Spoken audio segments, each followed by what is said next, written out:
नमस्कार प्रिय दर्शकों, एक बार फिर आपका स्वागत है हमारी चैनल प्राचीन ज्ञान सच्चा ज्ञान यूट्यूब चैनल में। प्रिय दर्शकों, आज हम ऐसी जड़ी बूटी आपको बताने वाले हैं जो पारे को बिठा सकती है, पारे को जमा सकती है। कीमिया की दुनिया में बहुत बड़ा महत्व रखने वाली जड़ी बूटी है। अनकरीब सभी लोग इस जड़ी बूटी को जानते हैं, लेकिन इसका प्रयोग लेना हर कोई नहीं जानता। यदि इसका प्रयोग लेना आ जाए तो ये जड़ी बूटी बहुत काम की है, बहुत कीमती जड़ी बूटी है। पारे पे तो काम करती है, लेकिन साथ में आयुर्वेद में भी बहुत महत्वपूर्ण काम करती है, बहुत महत्वपूर्ण स्थान रखती है।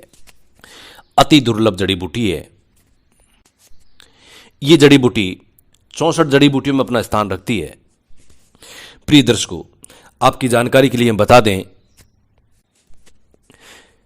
दाज खाज खुजली, चर्म रोग, कुष्ठ रोग, बुखार, ऐसी बीमारियों को यह जड़ से खत्म करने में सक्षम है। खूनी बवासीर में यदि इस जड़ी बूटी के पत्ते को देसी घी में तल करके मरीज को खिलाया जाए तो खूनी बवासीर जड़ से खत्म हो जाता है।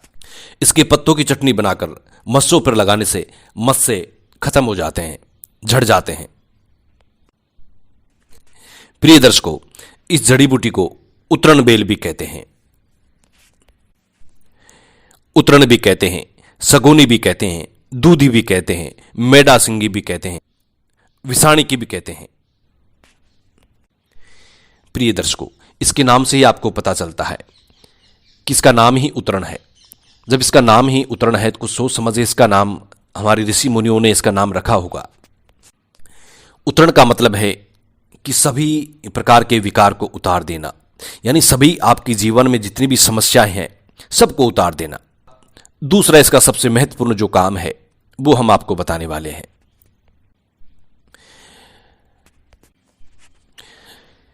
प्रिय दर्शकों, ये जड़ी बूटी बरसात के दिनों में पैदा होती है।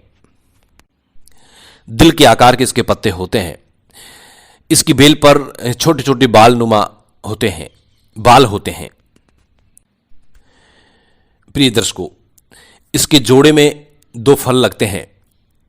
फल को अगर फोड़ा जाए अंदर से तो इसमें आग के फल की तरह अंदर रुई निकलती है। जब इसके फल पकने के बाद इसके जो फल फूट जाते हैं उसमें से रुई नुमा जो निकलती है उसके साथ इसके बीज भी उड़ के चले जाते हैं। प्रिय दर्शकों, इसका जो महत्वपूर्ण काम है, जिसके लिए इसका नाम पड़ा है उतरण, वो क्यों पड़ा है? प्रिय दर्शकों, पहले के ऋषि मुनि क्या करते थे कि लकड़ी की पावड़ी पहना करते थे, आम भाषा में चप्पल भी कहते हैं। सफेद आग के पेड़ के जड़ों की पावड़ी बनवाते थे। उस पावड़ी पर उतरण बेल के दूध का लेप किया करते थे। इस बेल के अंदर व्हाइट दूध निकलता है, जैसे आग के अंदर दूध निकलता है उसी तरीके से इसके अंदर दूध निकलता है, व्हाइट कलर का। जहां से भी तोड़ोगे, पत्ते तोड़ोगे, फल तोड़ोगे, टहनी तोड़ोगे, जहां से भी तोड़ोगे व्हाइट कलर का दूध निकलेगा। हमारे ऋषि मुनि क्या करते थे कि जो आग, सफेद आग के पेड़ की जो पावड़ी बनवाते थे उस पर इसके दूध का लेप चढ़ाया करते थे। जब वो लेप सूख जाता फिर से लेप चढ़ाते, जब फिर से लेप सूख जाता फिर से लेप चढ़ाते। इसी तरीके से 108 बार इस पर लेप चढ़ाया जाता है। जब ये लेप बिल्कुल सूख जाता है तब तैयार होता है इसका चमत्कार दिखाने लायक। ये पावड़ी तैयार होती है। अब इसका चमत्कार देखिए। आप समुद्र की गहराइयों में चले जाइए, इसको पहनकर आप पानी में नहीं डूबोगे। पानी पे जमी की तरह दौड़ सकते हैं आप, पानी पे चल सकते हैं आप। ऐसा इसका चमत्कार होता है। प्रिय दर्शकों, ऐसी चमत्कारी, ऐसी दुर्लभ जड़ी बूटी, ऐसी चमत्कारी, ऐसी दुर्लभ जड़ी बूटी हमारे भारत देश से लुप्त होती जा रही है। हमारे भारतवासियों को पता ही नहीं है कि हमारे देश में ऐसी ऐसी दुर्लभ जड़ी बूटियां हैं।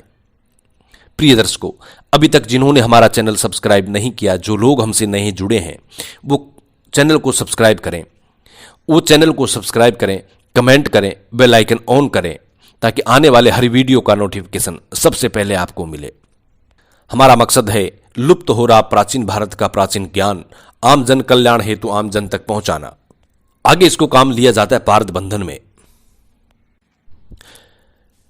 कीमिया के जो ठरकी लोग हैं वो इसे पारद को बांधने के लिए काम में लेते हैं, और पारद को बांधने की ये महत्वपूर्ण औषधि है, महत्वपूर्ण जड़ी बूटी है। ये पारद को 900,000 डिग्री तक बांध देती है, बड़ी आसानी से बांध देती है।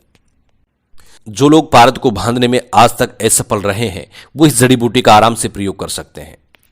कीमिया की दुनिया में सबसे महत्वपूर्ण स्थान रखती है। यदि इसके पत्तों के साथ पारद को घर्ल किया जाए तो भी आपका पारद बन जाएगा। यदि इसके दूध के साथ पारद को घर्ल किया जाए तो भी आपका पारद 900 से 1000 डिग्री का पारद आपका तैयार हो जाता है। इस पारद को आप कीमिया में जिधर चाहे उधर काम में ले सकते हैं। प्रिय दर्शकों, हमारा मकसद है प्राचीन भारत का लुप्त हो रहा ज्ञान आम जन कल्याण हेतु आम जन तक पहुंचाना। यदि आपको ये जड़ी बूटी कहीं मिलती है तो इसको आम जड़ी बूटी समझ के ना छोड़ें। यह कोई आम जड़ी बूटी नहीं है, अति दुर्लभ, अति प्राचीन जड़ी बूटी है। अगर ये मिल जाती है आपको तो आपका भविष्य संवार सकती है, आपकी लाइफ बदल सकती है। प्रिय दर्शकों, ऐसी जड़ी बूटियों की देखरेख करना भी हमारा कर्तव्य है, क्योंकि ये जड़ी बूटियां भी आजकल लुप्त होती जा रही है।